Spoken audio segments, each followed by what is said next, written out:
Dogs, of course, are not only faithful and friends of a person, but also responsible guards and protectors of their owners.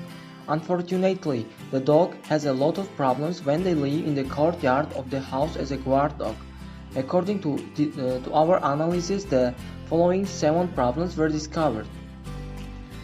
First, in summer it's too hot for dogs to live in the courtyard of the house. This can be harmful to the dog's health. Second, often there are situations when the owner of the house is far away from the house for a long time, so he cannot give the dogs food or water on time.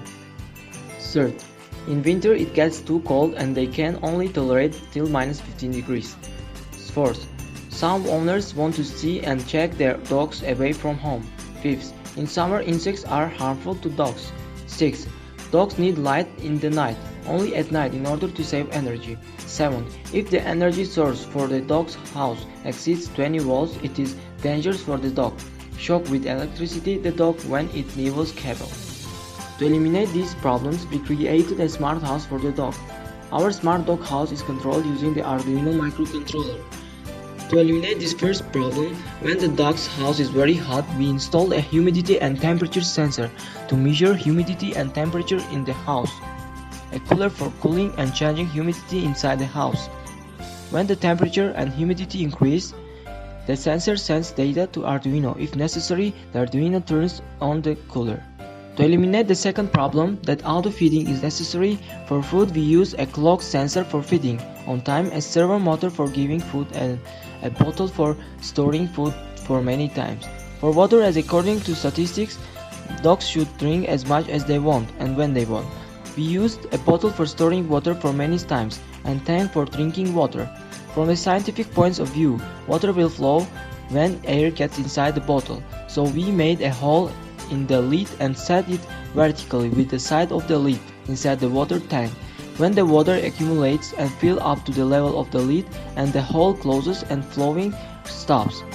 To eliminate the third problem, we will again use the temperature sensor to measure the temperature inside the house and the floor heating to heat inside the house. When the temperature inside the house becomes less than 5 degrees, Arduino will turn on floor heating and will keep the room temperature at around 5 degrees. Since the house is small, 12 volts power is enough for the floor heating.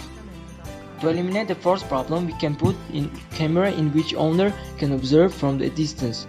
5 volt power is enough for the camera. To eliminate the fifth problem, we use fumigatory raptor which kills insects automatically. It must be connected to 12 volts. Since the house is small, 12 volts power is enough for the fumigatory raptor.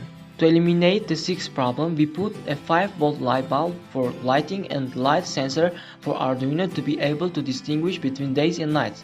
When from the sensor goes signal that night is starting, Arduino will turn on the light. To eliminate the seventh problem, we tried to ensure that all devices were powered by no more than 12 volts and all cables passed through an iron pipe in order that dog cannot touch cable.